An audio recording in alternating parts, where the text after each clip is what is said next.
Good morning.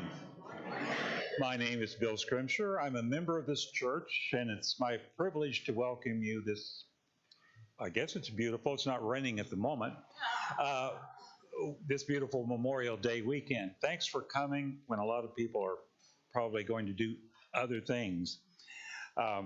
We welcome you, and we welcome people who are watching us by live stream. Before I leave this out, we have a change for summer service, experimental. June 23rd, worship will begin at 10:30. So keep that in mind, starting June 23rd. And starting July 7th, we will have Odysseys beginning at 9:15. Odyssey is the religious, you tell where you came from in a religious standpoint, a religious biography. They're very fascinating, so I hope you'll come to some of those. Please remember to silence your cell phones, and also remember to check in on social media. Now, something we particularly like here is having guests.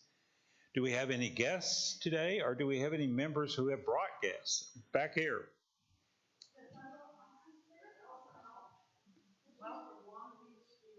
Long Beach, New York. Welcome from Long Beach, New York. Do we have anyone else? Right here.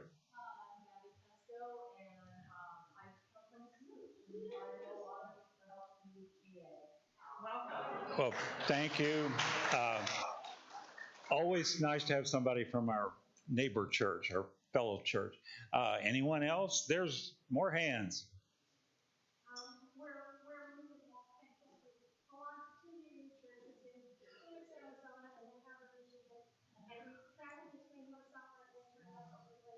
Oh, so you stopped off to see us on the way. Good for you. Thank you for doing that. And here's still another. Why aren't? Oh, that's wonderful. Why aren't you sitting together though? Well, you're welcome anyway. Here's still another hand.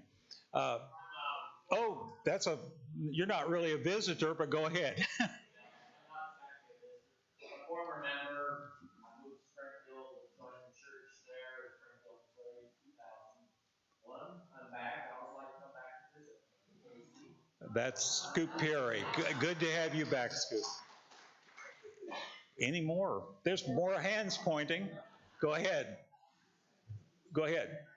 We're Glenn and Susie Smith, and we travel a little all around the country, and these churches. Well, wonderful. Well, we're glad you chose this one for a visit. Thank you. We're still pointing, still more people. This is great. Okay, who do we have that's right here? My name is Judy. I'm retired Universalist clergy, and for obvious reasons, I'm having trouble being United Methodist. Oh, well, for obvious reasons, I used to be a United Methodist. Well, good to have you both with us. I still see hands. Keep going, keep going. My name is Webb, and this is my daughter Sarah, and I attend the Unitarian Church in Dallas, Texas. In Dallas. She wrote the Unitarian Church in Dallas, and she's now living in Kansas City as a professional worker, and so I'm visiting her this week. Welcome. Well, welcome to you. Even for some reasons, it's kind of embarrassing. I don't know what. Anyway, thank you. If you are a visitor and didn't introduce yourself, you're still welcome. Thank you.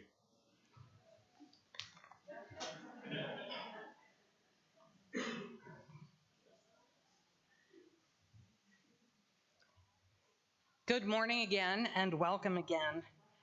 On this threshold of summer holiday weekend, this day of remembrance and honor for those who have died serving their country in war. Like much else in our national culture at present, the history of Memorial Day is contested. Some say it was first celebrated by 1,000 freed slaves in Charleston, South Carolina, who 3 weeks after General Lee's surrender moved the remains of captured Union soldiers who had died in a makeshift prison at the local racecourse from a mass grave to individual plots in a proper cemetery. The former slaves, black troops, and a handful of white supporters placed flowers on the new graves, sang hymns, read Bible verses, and formed a parade around the racetrack in honor of those they proclaimed martyrs to their freedom. Others claim that the holiday arose when women, many of them mothers and widows of soldiers fallen in the Civil War, agreed to tend and decorate the nearby graves of both the Confederate and the Union dead, setting aside their recent hostilities in solidarity with bereaved mothers and widows of the other side. Most history books record that Congressman and former General John Logan, head of a large Union veterans organization, proposed the holiday in 1868 as a form of propaganda to oppose the rise of the Ku Klux Klan and other reassertions of white supremacy in the southern states. He selected the date of May 30th, it is said, so that flowers for decorating the graves would be in full bloom and because it was not the anniversary of any significant battle in the Civil War. It is likely that all of these events are historically true, demonstrating that culturally powerful ideas have more than one source and diverse meanings in different communities.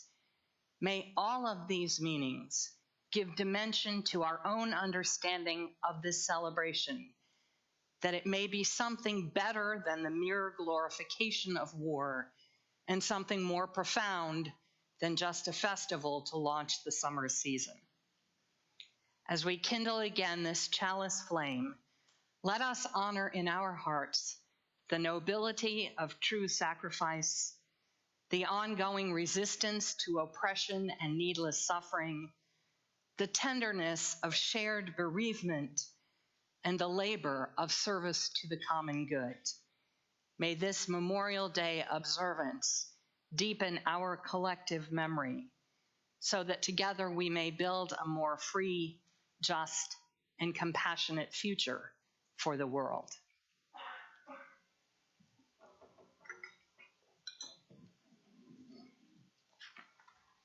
Good morning. Good morning.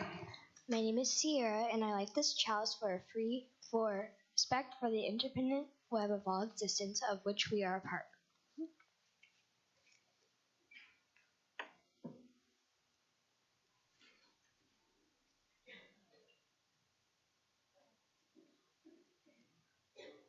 Thank you. Now I invite you to rise as we are willing and able and speak once again the words of our covenant promise to one another.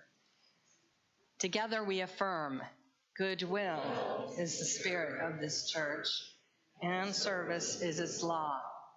This is our great covenant, to dwell together in peace, to seek the truth in love, and to help one another. And will you remain risen for our opening hymn?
We'll get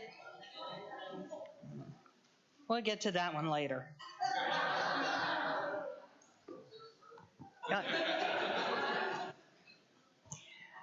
Our commitment to human fellowship means that we are called upon to be glad with those who rejoice and to weep with those who mourn. Therefore, we set aside this time in our gathering to share with one another the joys and concerns that are now shaping our lives. May the beauty and sweetness of these brief flowers remind us to hold one another in the bonds of sympathy, encouragement, and care. There will be a moment a little later when the cameras will be turned elsewhere if you prefer to wait and share when you will not be on the live stream. I want to begin with a flower for 3 trans women: Michelle Tamika Washington of Philadelphia, Malaysia Booker of Dallas, and Claire Legato of Cleveland, all of whom were fatally shot this past week in the ongoing campaign of terror against trans people. May they rest in power and peace. Are there other joys or concerns to be shared?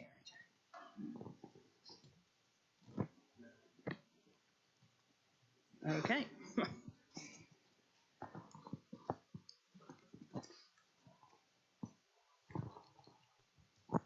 Hi, I'm Scott England. Kind of got a combination. Joys, our second youngest nephew graduated from Bishop Ward about a week and a half ago. And in 2 weeks, Kelly and I, along with his mother and his older sister, are going to Chicago for our youngest niece's graduation from high school. So that'll be interesting. 8 hours on a train with Mom, who's got her oxygen concentrator. Also, yesterday was Kelly's birthday. Aww.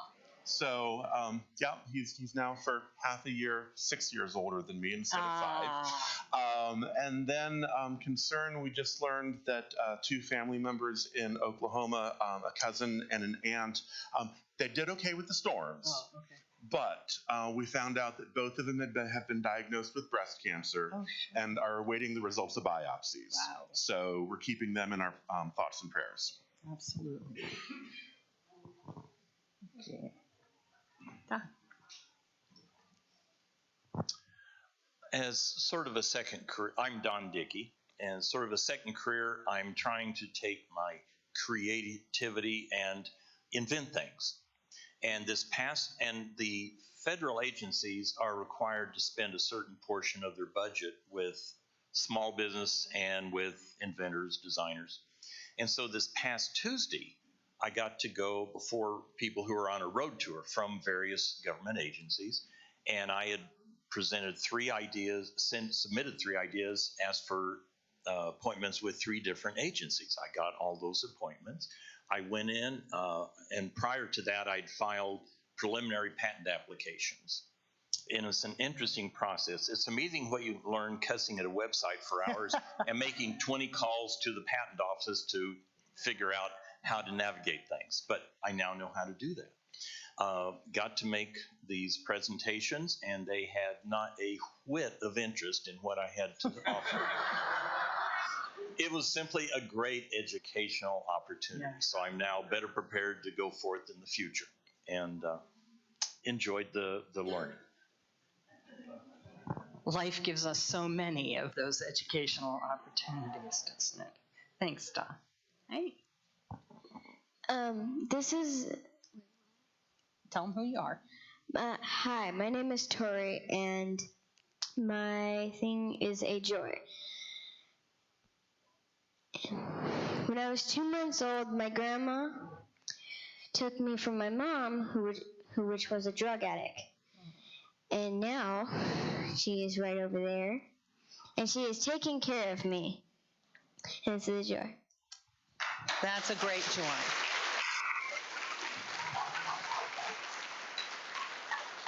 I'm glad you told us, Tori. I'm Evelyn Maddox, and we have many in the audience today who remember Bob Craig, who moved away 5 years ago to be at Blue Springs. I want to report with a mix of joy and concern. The concern is that Bob, at age approaching 94 in July, is becoming more frail. The joy is that he has all his mental capacity, continues to do jigsaw puzzles and read and look at the internet, so that's wonderful. But he is now receiving special in his apartment care rather than move him to assisted living. So if you are in contact with Bob, why, please give him a call, send him a card, visit him at Parkway at I-70 and Adams Dairy Road. Thanks for that update.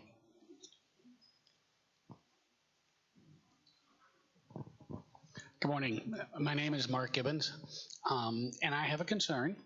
For about the last 6 months, as many people here know, I've been making soup and other things for the free hot soup people that feed the homeless in parks in Kansas City. I have learned in the last week or two that 3 of those parks are either going to take the summer off or go to every other week, not because there's no demand, because there's too much demand. They've been running out of food and don't have enough to feed people. So I'll probably be posting to the All Souls page to see if anyone wants to help me, but as much as possible, I'd like to keep up the food for the summer.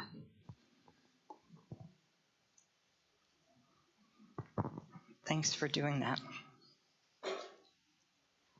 You take? I'm Dick Dawson. For the past, I don't know how long, Ellie and I have been going over to watch the Goldsworthy walking wall be built. We started when it was just beginning and have watched it add on. Today, they are almost finished taking it down, going across Rock Hill. And because when it walks, you have to take off in the rear end and use those stones to build on at the other end. So it's climbed the hill and gone around the front of the entrance to the block building then, and then they're going to be before long flying back to the UK, then coming back in August to finish the part of it that's going to be climbing the steps from the south and to connect with this so that it'll be finished and leave where it's apparently entering the building, because it'll be built up to the wall of the building by a window, and then pick up on the other inside, because the idea is to show how things in the gallery come from outside and are then inside the gallery. You get a great view from inside the museum, too, if you want to go see. Thanks, Dick. Hi, my name is Dayton, and my joy is my grandmother has been going to college for a bit, and she's almost done, so yeah. Yay, Grandma. What a good example. Hello. That's great notes. I am concerned about everything. Tell us who you are. Oh, I'm sorry. I'm Jamie Taylor. Thank you. I am concerned about everything, and I am joyful that you all are here and support me and listen, and you allow me to be upset about everything. Hey, you want to put a flower? Thanks, Jamie.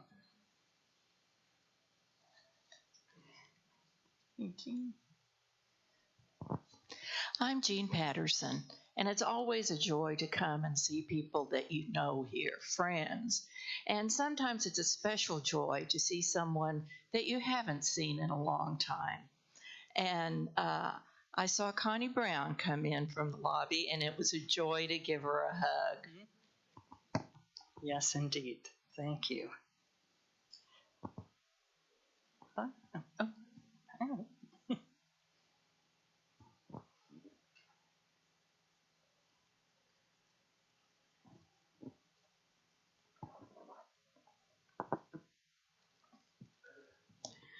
My name is Tracy Van Cueto, and I have a totally unexpected joy to share, which is, of course, related to my gardening. People who know me know that pretty much anything in my life is somehow related to my gardening. But here is the joy that I recently came into on a neighborhood level.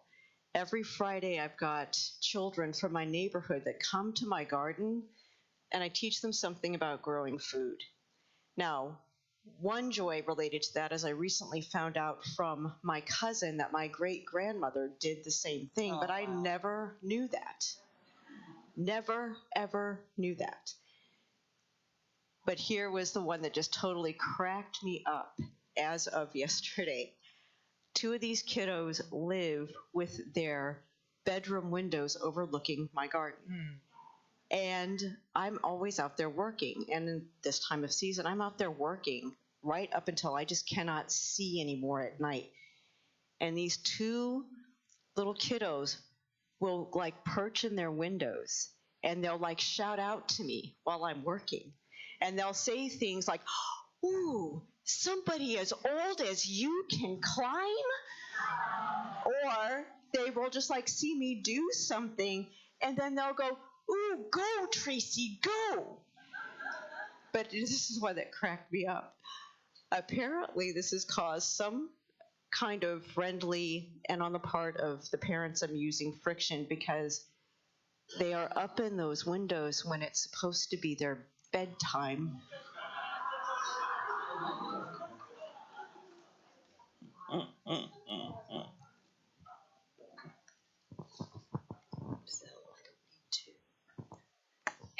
My name is Bonnie Swarzenholz. Many of you know or didn't know, my house burned the 2nd of March. I'm so grateful for all the support and all the care that everyone here extended.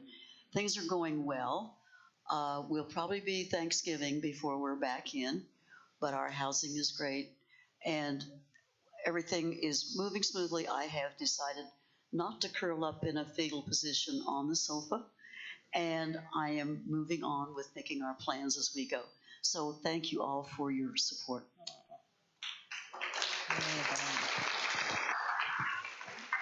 Your example is inspiring. Max.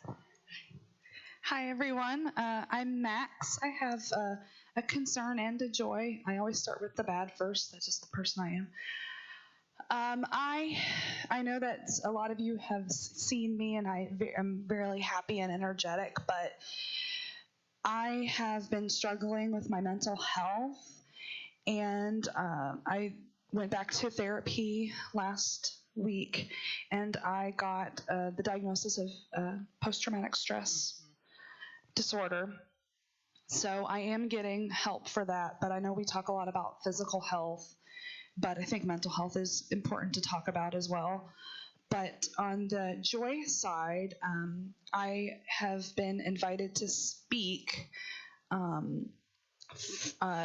both free and paid to different places in the community. So I'm excited to be able to do that and still continue to do what I like to do. So thanks. Hey. Yeah. Hi, my name is Rachel Brown, and I want to share mostly a joy. My mom, who has spent her entire life taking care of other people. She raised my sister and I. She cared for her ailing mother before she passed, her mother-in-law, my father through many different health issues. And most recently, she's been living with my sister, helping to care for her 2 grandsons, has made the decision to retire and actually move here to the Kansas City area. So she'll be close to us. And I'm hoping to bring her around some, so some of you might get the chance to meet her. But I'm just really thrilled for her. And she's never lived outside the St. Louis area, so there's a little bit of concern. I hope that she's happy and finds herself settling in well. But that's next weekend we bring her, so I'm very excited. Hey, I look forward to meeting her.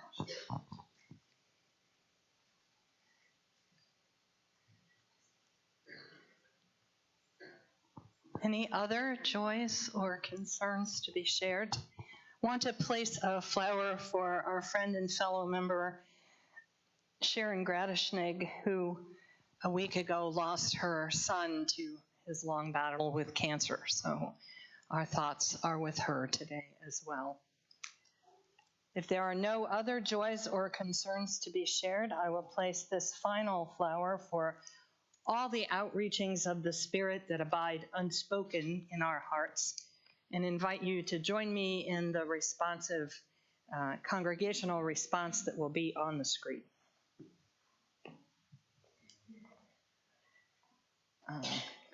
And we'll begin on your right, which is my left over here, and then go over there.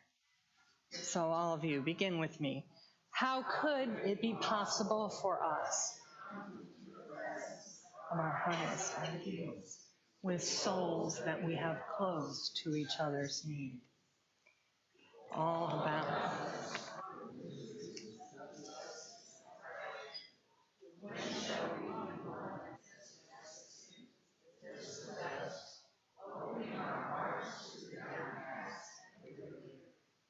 these are our kindred, flesh of our flesh, bearing within them the image and breath of the divine. These are our fellow workers, one with us in hope and seeking. When we yearn for a better world, joyous and peaceful with all its banners bright, let us waken to the awareness that we ourselves must bring this world to pass and turn our steps to where the work is waiting for our hands. At this time, our children will depart to their religious education classes with song.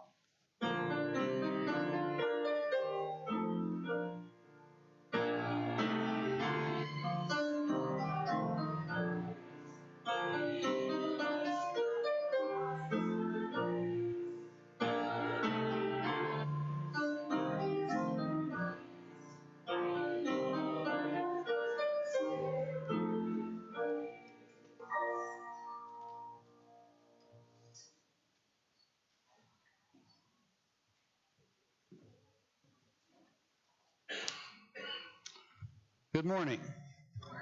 My name is Gerry Reese. I'm here to talk about the Sustainable Sanctuary Coalition of Kansas City, or SSC. I'm a member of the Environmental Action Committee at Village Church and have been involved with SSC for 16 years. I was one of the co-founders in 2003, along with Terry Wiggins and Margaret Thomas, who used to attend All Souls. In fact, rumor has it that Margaret Thomas might actually be with us today. There she is, right there. Yeah. More recently, I served 5 years on the SSC board. SSC started out as a small group of environmental activists from several faith communities. We shared ideas and acted as a support group to those who were struggling to start green teams, who were struggling to get their faith communities to make the connection between their faith and earth care. SSC's mission is to encourage, assist, and partner with people of faith and faith groups to preach, teach, model, and advocate for sustainable living and ecological justice for all creation. SSC has evolved to become a 501(c) interfaith nonprofit that incorporated in 2011. Our executive director is Reverend Chad Cooper, who is currently in Italy serving as an Air Force chaplain. He returns to Kansas City at the end of September. Hence, I am speaking in his stead. SSC helps congregations become protectors of the planet. We assist them with strategies, tools, and resources. We inform and inspire them with educational programs, speakers, panel discussions, marches, and stories of hope. Donations to SSC will help continue this work as we collaborate with other environmental groups. A new initiative that we are thinking about is starting a pilot program for educating girls in Kenya, one of the best ways to address climate change, according to Project Drawdown. The plan is to sponsor one girl in Kenya who will receive a scholarship to fund her high school education. She will then also be involved in environmental work at her school and in her community. Any donation you offer will be applied to these various efforts. Thank you for your support.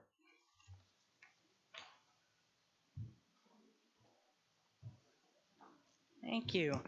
This morning's offering will now be generously given and gratefully received.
Will you join me in the words of dedication for our offering?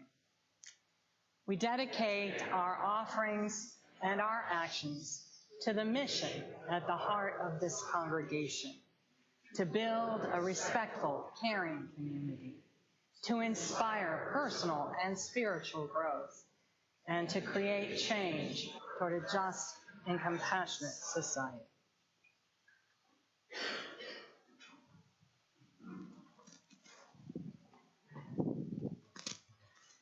Hi, I'm Marley Murphy. In 1971, philosopher Judith Jarvis Thompson published A Defense of Abortion.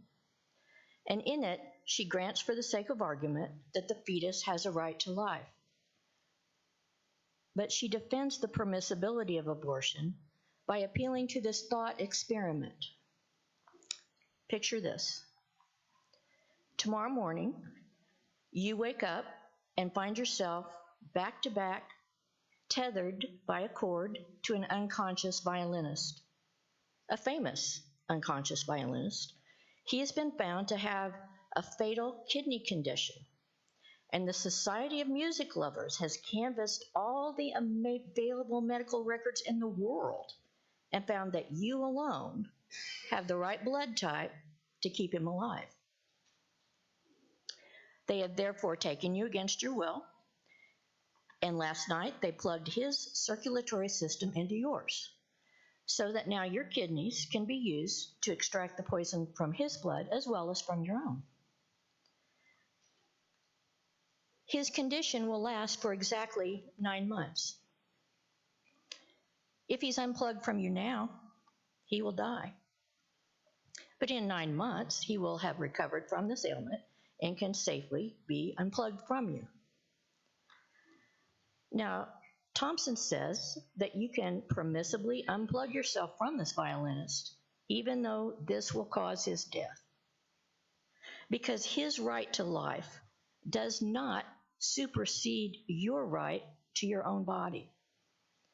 So by unplugging the violinist, you do not violate his right to life as much as merely deprive him of something, the use of your body, to which he has no right. She says, if you do allow him to go on using your kidneys and your circulatory system, this is a kindness on your part, but it's not something that anyone can claim is his due. For the same reason, she says, abortion does not violate the fetus's legitimate right to life, but merely deprives the fetus of something, the non-consensual use of a pregnant woman's body and life support functions, to which it has no right.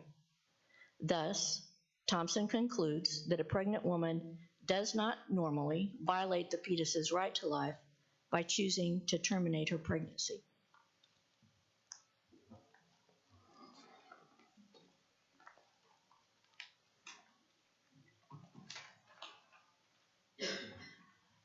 Rev Dave Barnhart, a Methodist pastor from Birmingham, Alabama, wrote last year, "The unborn are a convenient group of people to advocate for. They never make demands of you. They are morally uncomplicated, unlike the incarcerated, addicted, or the chronically poor.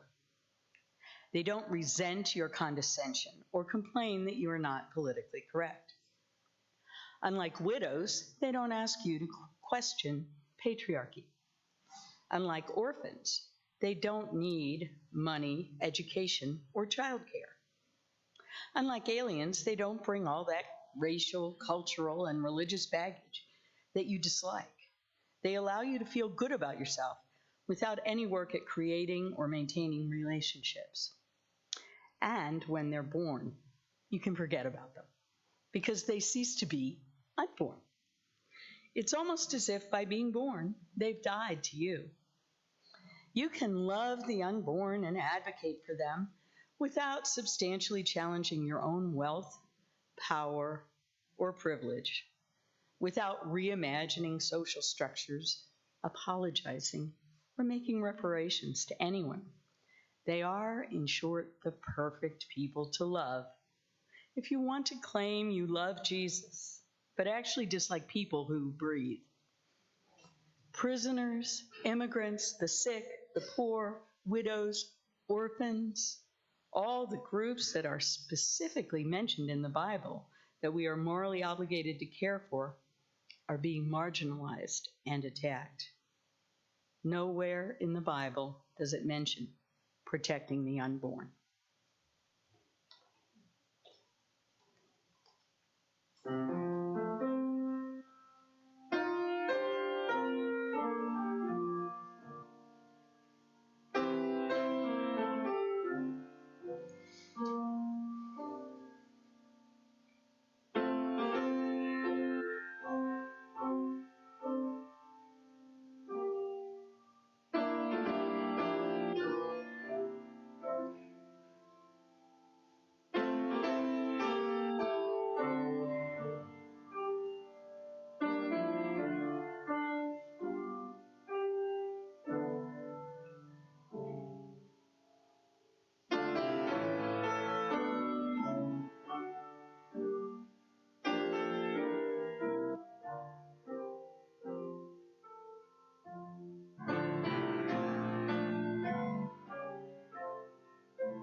There is no way to talk about this subject that is not wrenching, which usually means that we are at the edges of something sacred.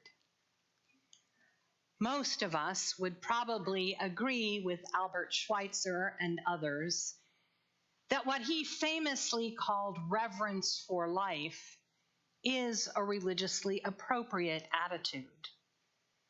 All life is amazing, an awesome process that human intelligence only partially understands and only partially controls. Most of us, most of the time, value our own lives dearly and cherish the lives of those other creatures we care about. We understand the lives of people we do not know to be one of the fundamental human rights that is worthy of our respect. We cannot always create life nor prevent death just because we want to. It is well for us to hold such mystery and power in reverence. Yet that does not make life the one supreme value to which all other goods must necessarily be secondary. We have been hearing a great deal in the past week about whether it is appropriate for a woman to decide whether she will cooperate in bringing to birth a fetus that forms in her reproductive organs. Several state legislatures, including Missouri, have just passed laws seeking to control how, when, and why a woman may choose to end a pregnancy, with the ultimate stated goal of enforcing all pregnancies to result in births.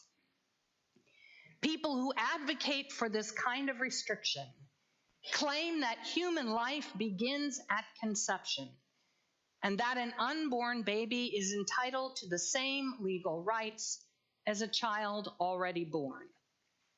Some would go so far as to ban those methods of birth control which prevent the implantation of a fertilized egg into the womb, on the theory that even the microscopic zygote is a human person, already possessed of rights. As you may be able to tell, and as you might expect, I do not agree with this position. My own beliefs are to some extent beside the point, but what I want you to understand this morning is that there is a religious grounding for what I believe, and for the position that a woman has the right to choose whether to continue carrying a pregnancy to term at any point during that pregnancy. Decisions about abortion should be made by pregnant women, their doctors, and the people who love and support them. The rest of us are entitled to have our opinion about those decisions, but not to control what other people, other than ourselves, may decide to do. Now, some folks would claim that this is a secular view, but I argue that it is just as much a religious belief as the idea that the rights of a zygote are the same as yours and mine. It is becoming increasingly important for all of us to be vocal and articulate about our own personal convictions and also about the teachings of our religious tradition as this cultural reconsideration of how women's bodies are controlled progresses. Our religious heritage as Unitarian Universalists has always urged us to pay attention to the facts, including the facts of nature, the facts of history, and the facts of science. All of these suggest considerations that I think are relevant to the debate about abortion. The world of nature teaches us that conception, pregnancy, and birth are all much more complex processes than most of us understand. Nature, or God, if you understand a God to be involved, is profligate with conception in the human species. Various research has led groups like the March of Dimes to conclude that 20% of known pregnancies end in miscarriage or stillbirth. A 2014 study of in vitro fertilizations found that more than half of the created embryos had abnormal numbers of chromosomes, making them non-viable. If these were natural pregnancies, they would all end before a woman was likely to know they had occurred. The evolutionary geneticist William Rice of the University of California analyzes health databases from around the world and concludes that a woman in her 20s who conceives is just slightly more likely to lose the pregnancy than to carry it to term. And those odds against conception resulting in live birth get sharply steeper as maternal age increases. They also vary dramatically depending on access to nutrition and prenatal care. In other words, all kinds of genetic happenstance and environmental factors end pregnancies all the time, often before they are even evident. It seems reasonable to me that human intention might legitimately be one among those factors. The facts of history demonstrate that women have always used whatever means they had at their disposal to make choices about whether and when to have children. The more patriarchal the culture, the more hidden the networks by which women have helped each other to prevent and to end unwanted pregnancies, and the more likely they have been to die as a result when something goes wrong. Abortion has never been eliminated. It is only made illegal, secret, humiliating, and dangerous. I am inclined to think that we would not be having this cultural conversation in the first place with such intensity if it were not for relatively recent changes in the facts of science.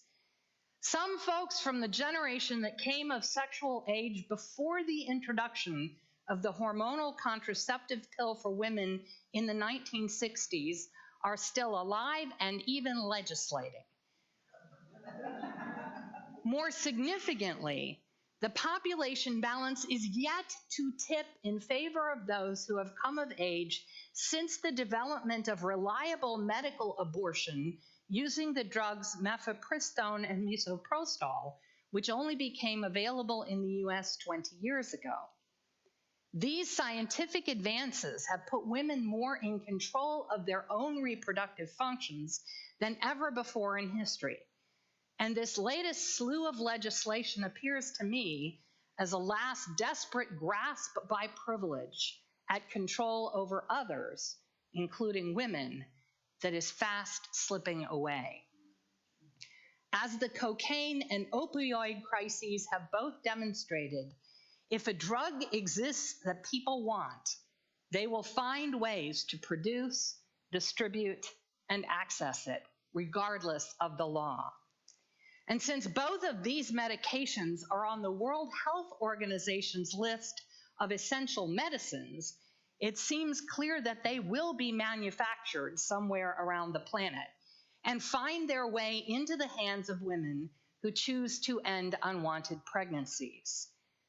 The facts of science have changed the realities with which culture must deal, and our society is scrambling to catch up. These are the facts we need to take account of and not just try to wish away. But what about the values?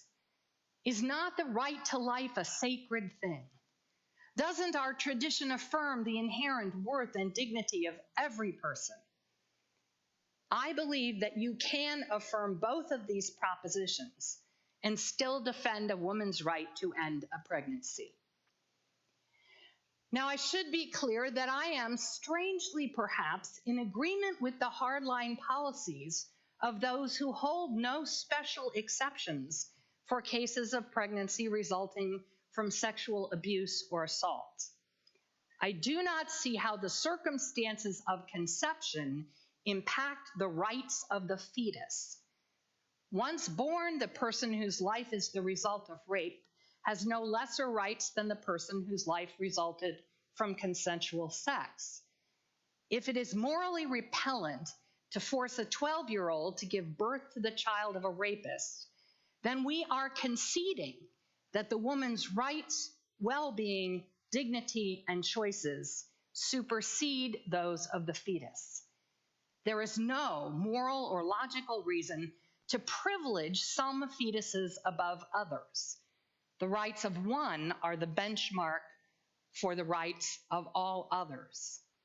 I do not see how proponents of fetal right to life in the womb can view with indifference the discarding of viable embryos by fertility clinics. Why are those conceptions less endowed with an absolute claim to life? Yet even supposing for the sake of argument that the fetus is a human person of sorts, this does not, in my view, mean that the person in whose uterus it is growing has an absolute obligation to bring it to birth. As Judith Jarvis Thompson elegantly demonstrates, we do not in fact have in our culture the belief that someone else's right to life takes precedence over your choices about your body. You are not obligated to lend the violinist the use of your kidneys for 9 months, no matter how urgently he needs them, let alone care for him for 18 years thereafter. We cannot even mandate that life-saving transplant organs, for lack of which existing human people lose their lives every day, shall be harvested from the deceased bodies where they can no longer do any good. A society that cannot bring itself to interfere with the choices of dead people in the service of the living has no business telling women what we must do with our bodies on behalf of the not yet born.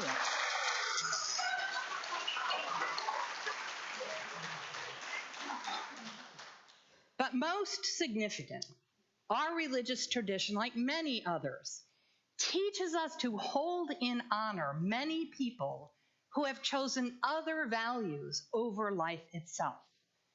On this very Memorial Day weekend, we recall our gratitude to the fallen soldiers who gave up their right to life in favor of duty, freedom, and love of country. We cherish the story of Michael Servetus, who went to his death among the flames in defense of reason and freedom of conscience. We remember enslaved and oppressed people who died in resistance rather than submit, as well as the founders of our nation who risked honor, fortune, and life itself for the sake of independence and liberty. Let's acknowledge that none of these people were perfect. None of their motivations were perfect. None of their circumstances were perfect. None of their choices were perfect. But all of them lived and taught that life itself alone is not the most important consideration.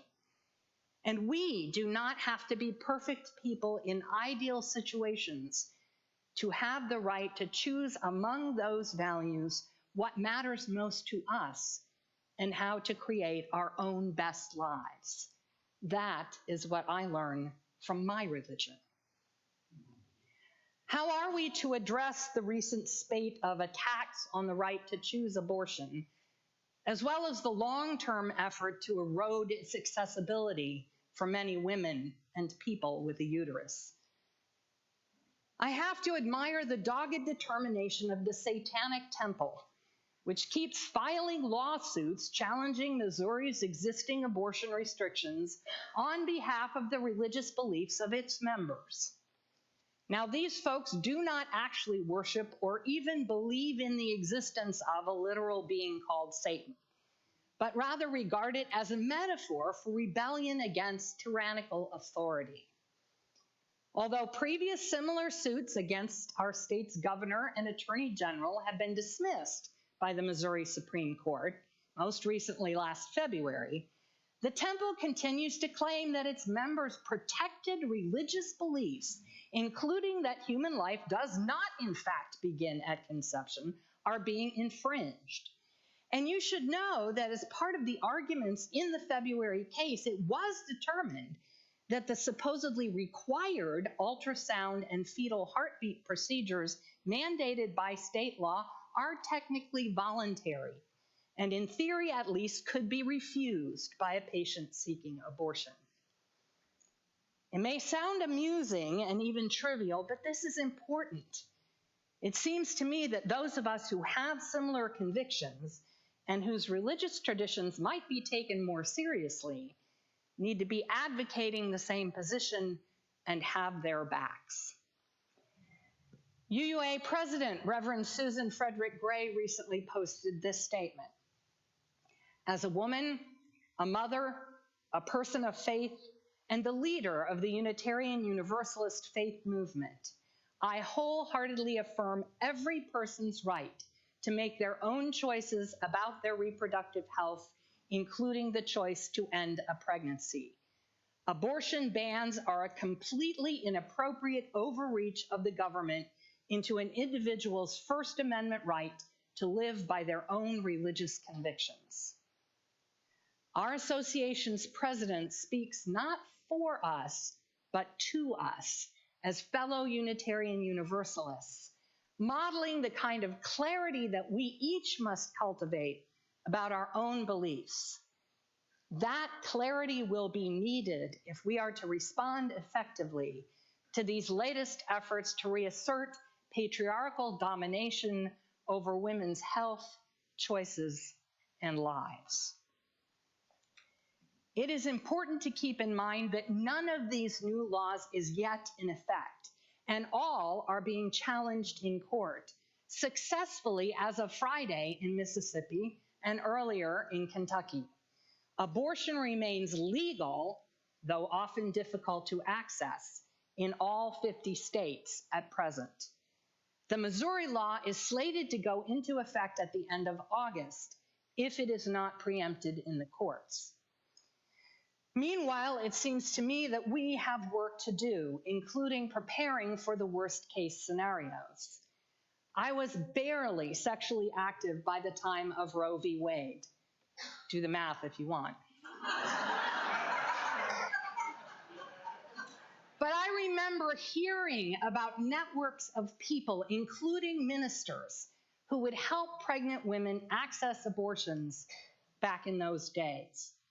Some did this by knowingly breaking local laws, others by helping women travel to states or countries where safe legal abortions were available. There is enough collective memory to reconstitute such networks if we need to.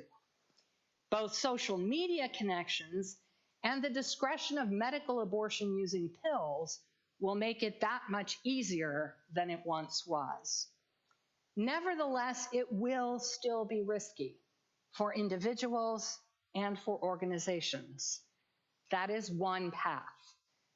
The other path that also must be pursued is public witness, both locally and nationally.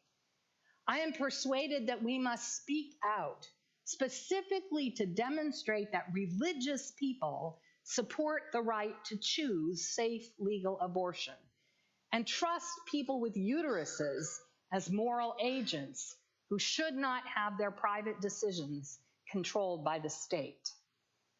Some of us will also want to be practically helpful to people seeking abortion care, and we will need to balance what we say publicly with the risks of calling attention to activities that may or may not be considered legal.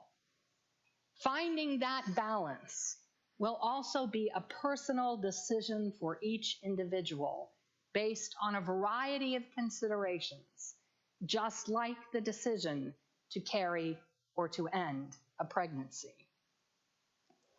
Life is indeed sacred and worthy of our reverence. My religion doesn't argue with that premise. But it does invite me to consider a complex network of values, no one of which is always supreme.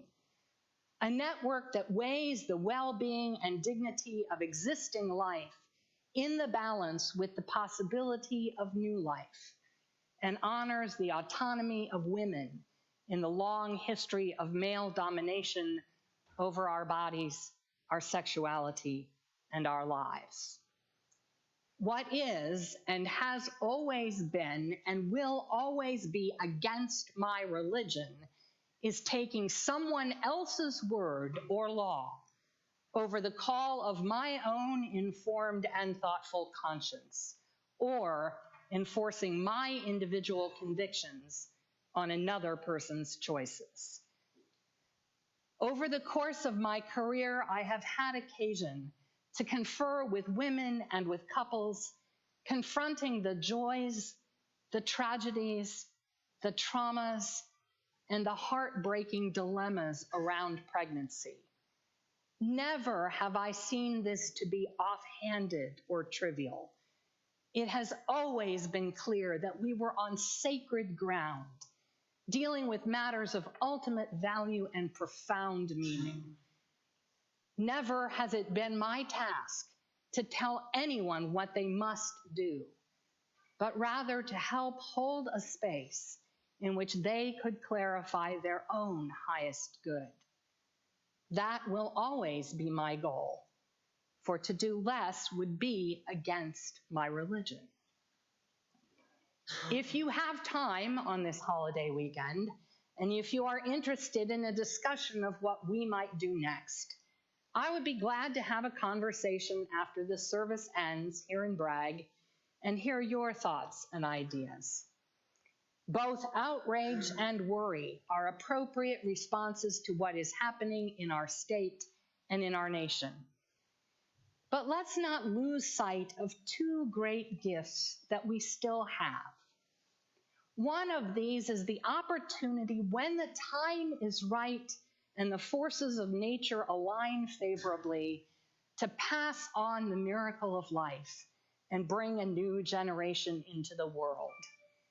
Despite all its hazards and complexities, in the appropriate circumstances, this can be a very wonderful blessing. The other gift is the option to choose the values we serve and to which we give our highest loyalty, to shape our own lives by intention and action to their best potential. In the end, no one else can answer for us the most intimate and ultimate decisions that each of us must make. We can share wisdom and care with each other, but it is our own task to be faithful to the ideals we hold dear and to lean into the consequences of our choices as together in this world we strive to live, to learn, and to love. Let's lift our voices in common singing.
we extinguish this flame, but not the light of truth, the warmth of community, or the fires of commitment.